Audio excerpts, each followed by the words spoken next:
Hey guys, welcome back. Hope everyone's doing all right. I just got back from my trip to the Netherlands last Sunday. I went on a trip there to visit a friend who was turning 40, so it was a special occasion. And since I went there, actually, I gifted him my last plastic deck. So I figured I needed a new one. So I got a couple of them to show off today. So I thought that'd be the perfect excuse for me to do a new video, do a little unboxing. One is actually already unboxed. I got this one at the local supermarket. It's actually Chinese made. It's actually pretty crappy quality, but I just thought I'd check it out. I mean, it's 150 euros, so I figured I can live with that. So yeah, they're marketed as poker cards, but they're not. Well, actually, it doesn't say poker at all. They're a bit smaller. I think they may be like bridge adjacent size, but not really. And they're very, very flimsy as well. Most of the cards are pretty ugly, to be honest. They do follow traditional patterns, so I'm pretty happy about that. It doesn't bother me. The chords are a little bit whatever. But I do like the jokers on this one. For some, they're pretty cute. And I like the ace. So the ace is really nice, actually. With the two koi carpers or whatever they are, like these two fish there, like they're pretty cute. So it's got a few highlights here and there, but nothing to write home about. Oh yeah, and the jokers, they're not duplicates. So you have one red joker or one colored joker and one black and white. So that's pretty neat as well. So yeah, nothing special other than that. So I guess we've seen it. I can show it to you. How it shuffles, and we'll get onto the main course. So yeah, it's a bit flabby. It's not very impressive. It works, but yeah. I mean, it's plastic, but I feel like this is gonna under the right or under the wrong conditions, it's probably gonna fall apart at some point. It feels like it might just dehydrate or whatever and just start falling apart. But yeah, whatever. They're pretty nice, pretty okay, I guess. It could be better. So let's get to the main course. Got the Bicycle Prestige deck. So yeah, I've been on the lookout for plastic decks anyway, because I just like the feel and the idea. And obviously, I've watched some video reviews of other plastic decks. And it seems to me that Copag especially Chem, are probably the best on the market, but Chem is super expensive and really hard to come by. Here in Greece, they cost like 90 euros for a pack of 2 decks. And honestly, I don't need 2 decks for cartomancy. I just need one. So I don't really like the 2 deck sets that are available for poker and things like that, even though the cards are pretty nice. So the Copac deck is pretty nice. Or the Copac decks in general, because they have some pretty nice colors and stuff, and some really nice jokers. But I don't like their court cards. Well, Chem has the opposite problem. Their jokers are kind of weird. Like they kind of have these old pixelated pictures, but the court cards are actually really nice. As is the ace. So if I'm gonna go for anything, I'll probably go for a Chem deck at some point in the future. But for now, I think this is probably my best bet. So I thought I'd try it out. So here we have the Bicycle Prestige. Let me just throw this out. And let's open up this this puppy here. See how this is gonna work. Okay. Oh, look at that. Okay, I really like the box, obviously. Very nice. Then we have the inner foil here. I'm gonna move these aside for now. As you can see, I went for the dark blue bags. They also had red and a lighter blue.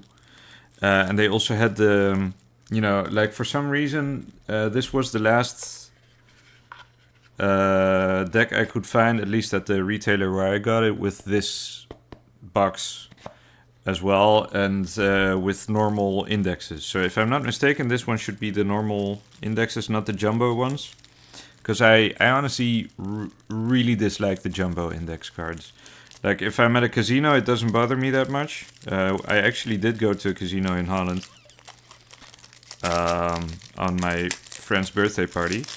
But like, when I'm, you know, when I'm using the cards to read, I don't really like the jumbo indexes. So, okay. The cards feel... Okay, the smell is pretty interesting. It doesn't bother me as much as I thought it would. It kind of smells like vinegar. So I don't hate that. I actually kind of like vinegar. But they're actually a bit flimsier than I had thought, than I had expected or hoped they would be. I actually kind of prefer the Modiano deck that I gifted earlier or last week. But so let's see how it. Actually, let's go through it first, and we'll see how it shuffles next. So we got the Ace of Spades with the usual bicycle design. Actually, they do feel pretty sturdy, honestly. Now that I think about it, it's not that bad. And the faces are obviously the usual bicycle design as well. Ace, 2, 3, 5, 7, 8, 9, 10. You know, nothing special. We all know what they look like at this point. I've showed a couple of those decks as well. But obviously it's a bicycle deck, so you can't really go wrong with it. And it's plastic, so it's gonna last longer. And we got the 2 jokers. So this time there's no guarantee card. Which honestly kind of makes sense, because these are a lot tougher, and even if they get dirty, you can just wash them. So, so you know, it's not the same as a paper deck, which might have you know, imperfections or whatever. But I kind of like the style of the guarantee card. But there's some other differences here as well. You have the 808 on the colored one, and here it's not, doesn't appear. So there's a few things there that, you know, other than the coloring, obviously, that make them different. Let me just light my cigarette in the meantime.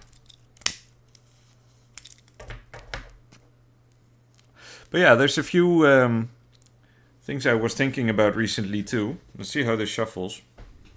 And it's funny too, because I've been watching some of those channels that review playing cards, right? Just because they're collectors, or they're cardists, or they're magicians, and they just collect playing cards. And it's funny because or gamers, by the way. Okay, so the shuffling is actually pretty nice. I think.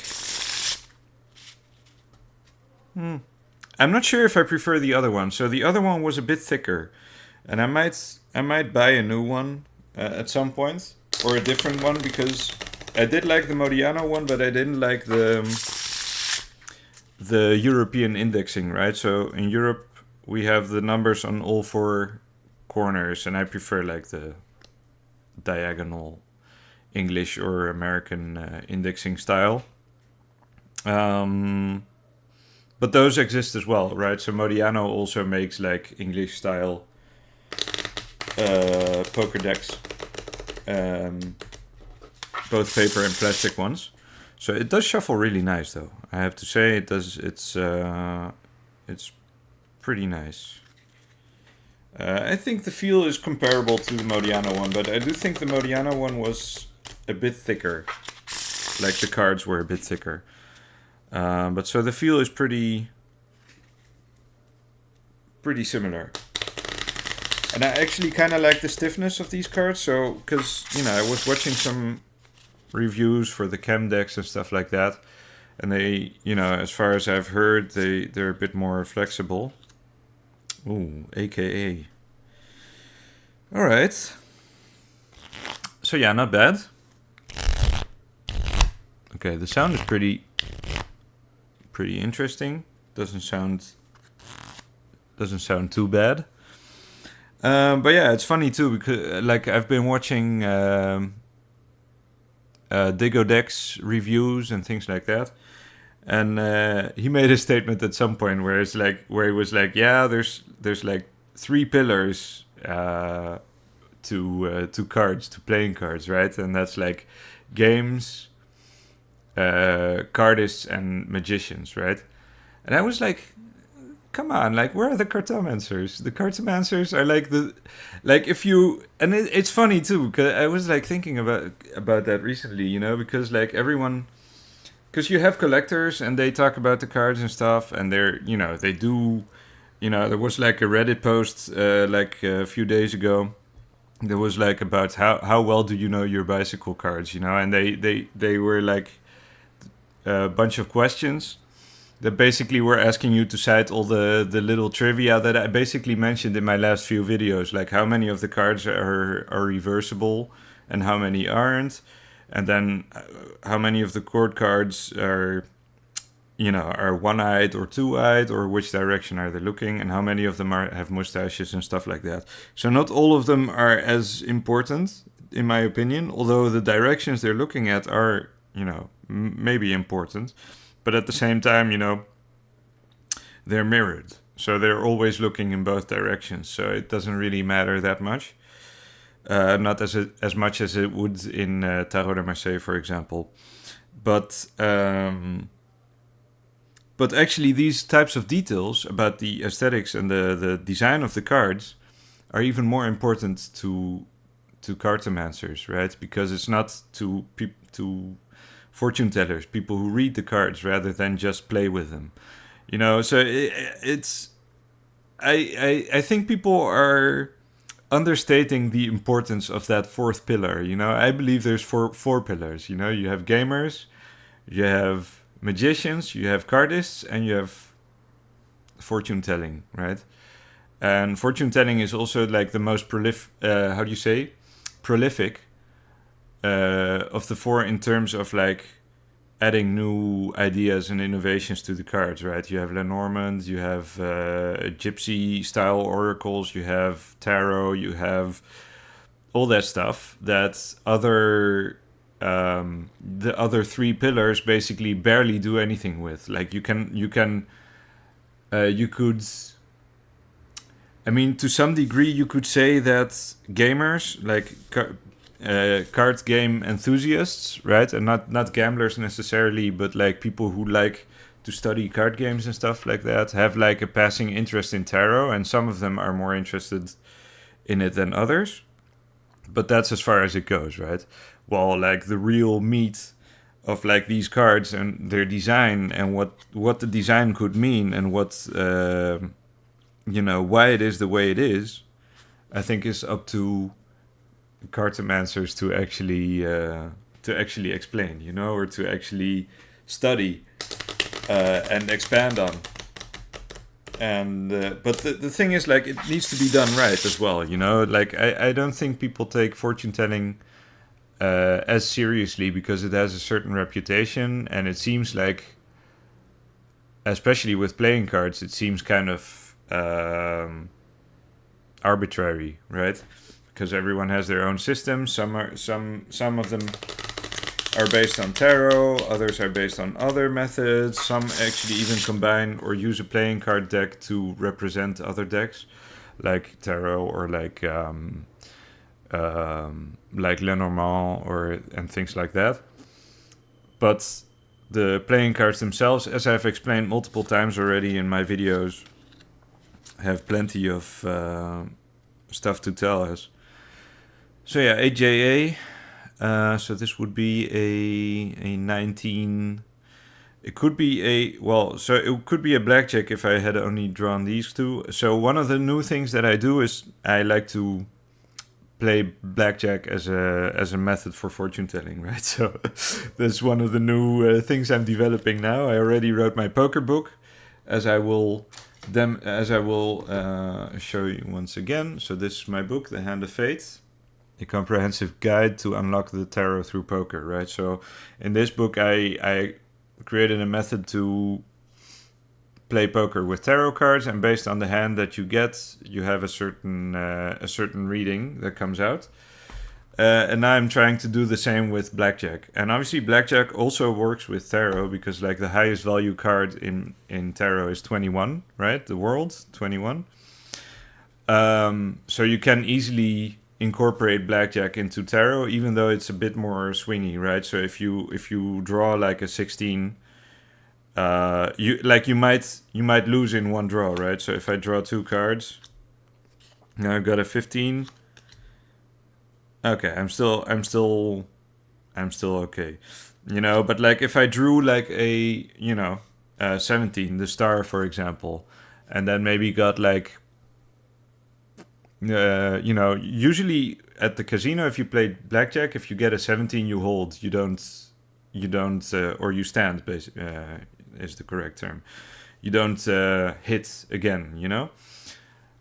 With tarot, that's a little bit more complicated. So maybe playing cards are a safer bet if you want to use blackjack for readings. But I still have a few things that I need to work out.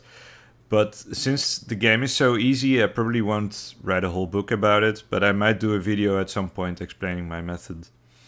Because I still need to figure out what the losing... Well, I mean, we know what the losing conditions are. Like if you go past 21, you lose the bet, But I haven't decided yet what that means in terms of divination, right? But I do like the 21...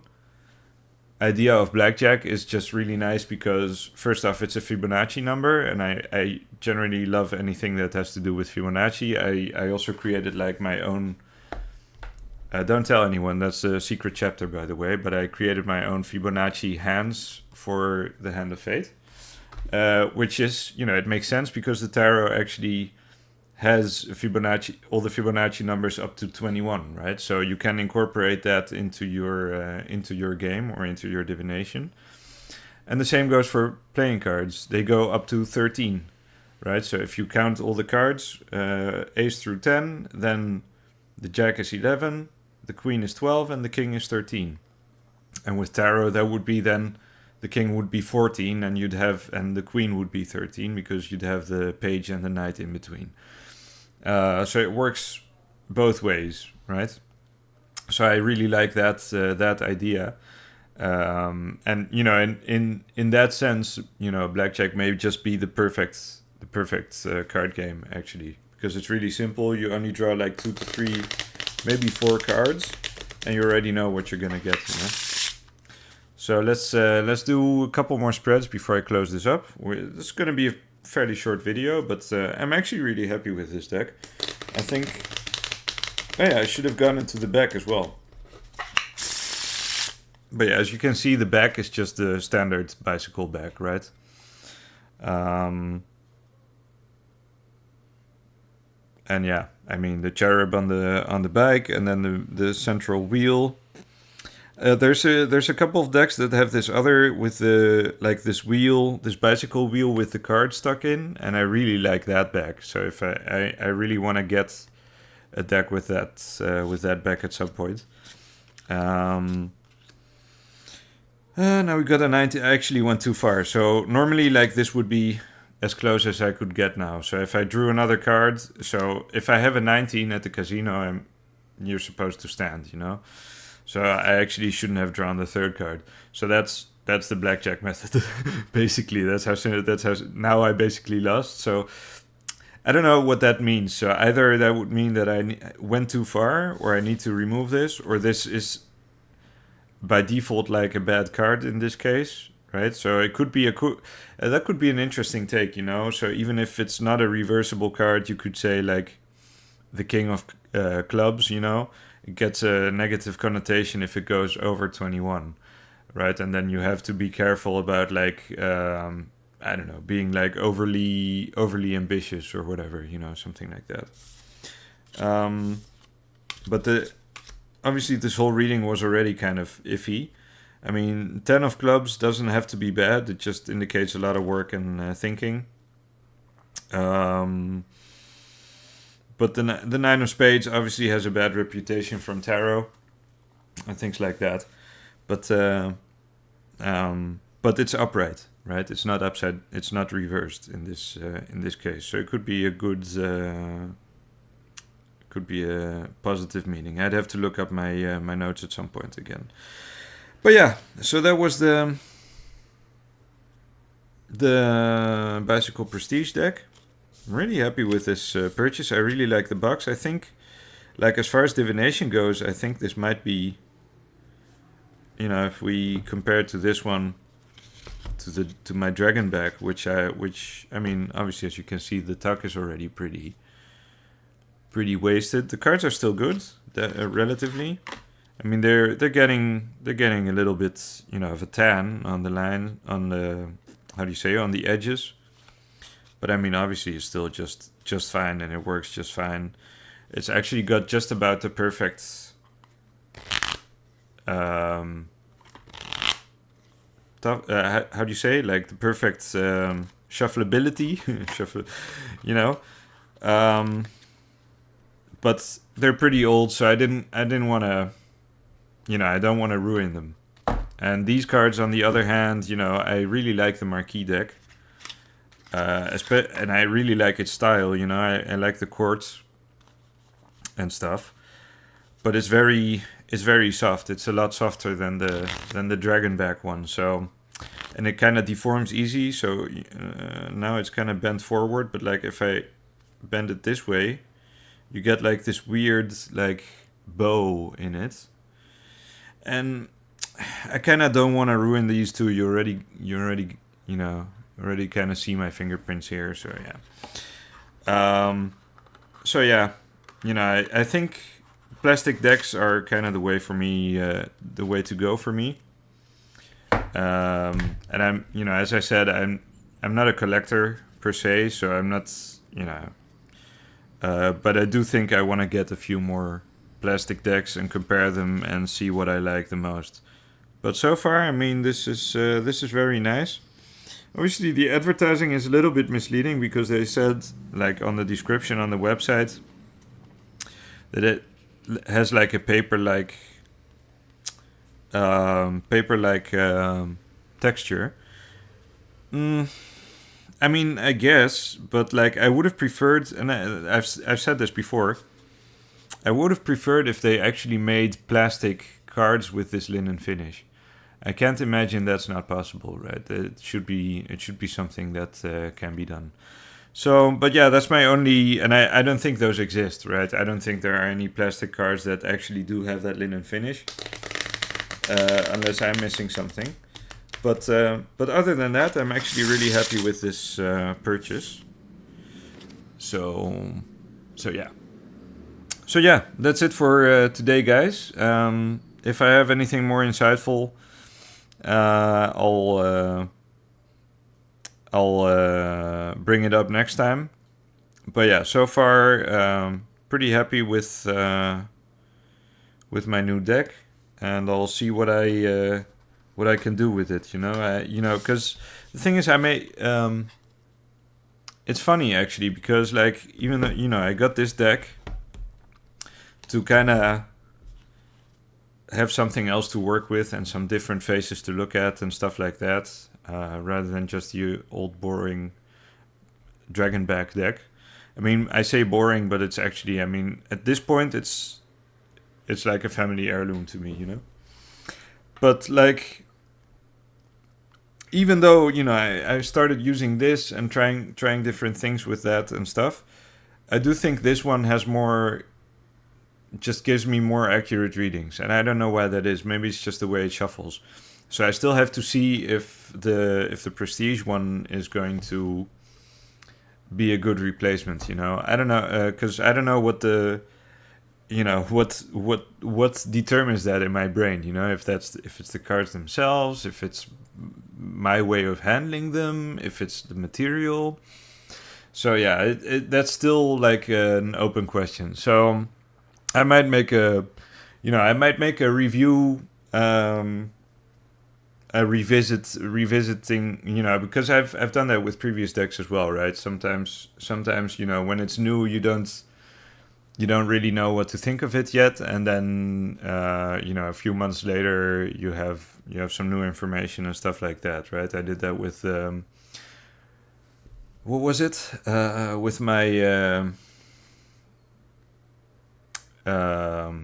my Genoese Tarot deck and with my Keymaster Tarot and stuff like that. So, I'll have to try it out, and maybe I'll make another review video at some point. This was just the unboxing. See how it fits actually without the plastic. Pretty nice. And that's the other thing, that's another thing I wanted to touch upon maybe today. Like, for some reason, okay, I got a new pouch for my Genoese Tarot. I just showed it earlier. I didn't even mention, I forgot. So the guy I gifted the plastic deck to, he gave me this pouch. And it's a pretty cute, Christmas pouch and stuff, but it really suits the deck, because they're both green and they have both gold-like details and stuff like that. So I'm really, really happy with it. But and I had been wondering, because I had this deck in its stock for the longest time. Well, the longest time is a bit of an exaggeration, but for a while, But I generally don't like keeping my tarot decks in pouches. So, I was really happy when I got a pouch for this one. But the funny thing is, with playing cards, I don't have that issue. With playing cards, I just feel they're better suited in their own tuck or in their own box. But then again, on the other hand, I don't really like those tucks. Especially because, after a while, they just kind of start falling apart and stuff like that. But this box, man, holy moly, that's amazing. I could just keep this around, put it in my bag, and carry it with me. And the cards are plastic too, so they're not gonna I don't know. They're not gonna how do you say? They'll last for a long time at any rate. So yeah, we need more boxes like these for playing cards. Because I don't know, just putting a normal deck into a pouch like this just feels kind of stupid to me. I don't know why that is. So yeah, if you have any thoughts on that or anything else we discussed, feel free to leave a comment. Don't forget to like and subscribe, etc. As as I'm trying to make something of this channel and try to post more regularly now. And at some point I might start streaming again as well. Since I'm still in difficult times, so I could really use the support. So if you're interested in my book, you can find it on Amazon. And on itch.io. I keep forgetting the itch.io page. You can download the demo document there. It's like the first 2 chapters. It basically has all the rules for you to get started playing poker tarot, basically. But the detailed, descriptions of each hand, the full house, the straight, blah, blah, blah. And the indices, which are my pride and joy with this book, the index chapters at the end are the most fun I've had writing this book. You can only get those in the full version, right? So you can buy it cheaper on itch.io in PDF format and print it for yourself, or you can get it on print on demand on Amazon for $15. Right? So that's it for me today. Thanks for watching, and I'll see you guys next time. Bye-bye.